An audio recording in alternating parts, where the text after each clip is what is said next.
Donc Philippe Moreau, vous pratiquez les sports extrêmes depuis des années. Qu'est-ce que vous cherchez à démontrer?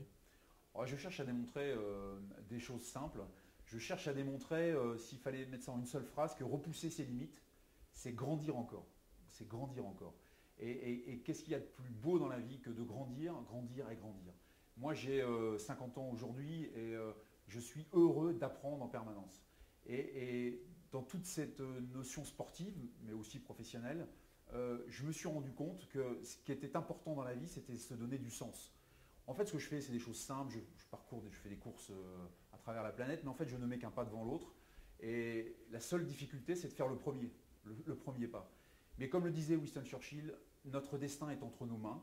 Et moi, j'ai décidé que mon destin était entre mes mains. Et donc, euh, je cherche à repousser ces limites en permanence pour montrer à tous qu'on a de forts potentiels en nous et qu'il suffit simplement de faire une pause sur soi, de s'analyser un petit peu, de voir quelles sont nos capacités, de mieux les comprendre, de mieux croire en soi. Et là, une fois qu'on a fait cette petite introspection sur soi-même, eh bien on avance à grands pas pour le coup. Et c'est ça que je cherche à démontrer. C'est qu'on peut tous, en permanence, grandir et grandir encore. Chaque individu doit se fixer ses propres objectifs pour avancer dans sa propre vie. Il me semble que c'est ma philosophie de vie. Je ne vois pas ma vie autrement qu'en me fixant des objectifs successifs, raisonnables, raisonnés, réalisables. Alors, raisonnable dans le sens où ce n'est pas déraisonnable, parce que selon ce que je fais, on pourrait croire que j'emploie des mots qui ne sont pas appropriés. Effectivement, courir dans des déserts où il fait 50 degrés, on pourrait croire que c'est déraisonnable. Mais c'est important d'avoir cette capacité à bien comprendre ce qu'on est capable de faire et d'avancer là-dessus. En tant que dirigeant de Passerelle, quelle est votre analyse aujourd'hui de la crise que rencontre la France? Mais la crise qu'aujourd'hui rencontre la France, ce n'est pas une crise comme on pourrait l'entendre, comme on a vécu dans les années 70, etc., avec la crise pétrolière. Enfin, il y a eu des crises, il y en a plein. Des crises, il y a eu, des crises, il y a, et des crises, il y aura. Et on ne va pas s'arrêter, le monde ne va pas s'arrêter de tourner parce qu'il y a des crises. En tant que sportif, je cours depuis des dizaines d'années avec des tendinites, avec quelques opérations qui ont jalonné mon parcours. Ça ne va pas m'empêcher d'avoir encore des projets plein la tête de courses extrêmes. Certes, ils vont être calculés différemment, ils vont être maîtrisés différemment. Je vais faire avec les petits bobos, avec les blessures. La crise, le monde vit par des successions de crises et c'est ça qui le fait grandir. Moi, la crise ne m'inquiète pas. Je pense qu'il est au contraire même assez fondamental que nous soyons en permanence confrontés à ces crises parce que ça nous oblige à bouger, ça nous oblige à aller plus loin, ça nous oblige à mieux comprendre ce qui se passe. Et de là, des fois, on s'ouvre des opportunités qu'on ne croyait même pas possibles. Et donc, en fait, ces fameuses crises sont un élargissement de notre champ de vision. Et moi, je trouve que c'est plutôt un élément extrêmement positif pour la France, pour le monde économique, pour l'individu. Difficile de dire aux chefs d'entreprise que la crise c'est une chance. Eh bien, moi, je le dis. Moi, je le dis, la chance, quel bonheur. La crise, excusez-moi, quel bonheur. Je le dis parce que sinon, qu'est-ce qu'on fait? On va s'enfermer, on va être dans notre mutisme, on va arrondir le dos et on va dire vivement que ça passe. Mais si on fait ça, nous sommes tous morts. Au contraire, une crise, géniale. Qu'est-ce que je fais pour m'adapter à cette crise? Moi, je trouve que c'est au contraire une vraie source de positivité et de croissance. Passerelle, c'est dénicher les atouts qu'il peut y avoir dans une entreprise ou dans les individus.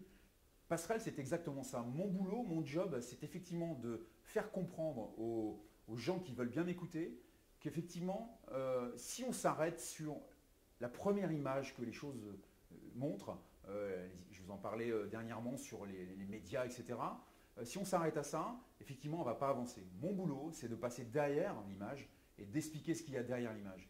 Et d'enlever toutes ces clavettes et tous ces leviers qui sont des fois embêtants et qui nous empêchent d'avancer. Faisons place nette, avançons. Mon boulot, c'est ça. On a tous de formidables opportunités à faire, quel que soit le business dans lequel on est. Il y a des développements extraordinaires avec les nouvelles technologies qui arrivent. Aujourd'hui, il y a par exemple les imprimantes 3D qui sont un véritable phénomène de croissance demain, j'en suis persuadé. Le monde maritime, comme j'en ai parlé dernièrement, est là aussi un fort potentiel de développement. L'énergie renouvelable, on en parle beaucoup, mais c'est en train d'évoluer de façon exponentielle. Et là encore, il va y avoir de la croissance. Vous voyez, en fait, aujourd'hui, on manque de matières premières. L'énergie est un phénomène, une notion qui, soi-disant, est rare. Mais l'imagination humaine étant ce qu'elle est, vous allez voir que ça va générer derrière d'énormes gisements de croissance et de dynamisme. Philippe Moreau, c'est une idée, un projet? C'est une idée, un projet, c'est des idées, des projets, c'est en permanence avoir le cerveau qui bout. C'est ça qui fait la richesse d'une vie. C'est moi ce que j'adore dans mon nouveau métier de consultant et d'intervenant d'entreprise, c'est que je rencontre une multitude d'individus, je rencontre multiples facettes de métiers et c'est d'un enrichissement sans égal. Et cet enrichissement, moi je peux derrière le retransmettre, en faire profiter tous ceux qui veulent bien m'écouter. Et je pense que là, mes idées vont générer d'autres idées.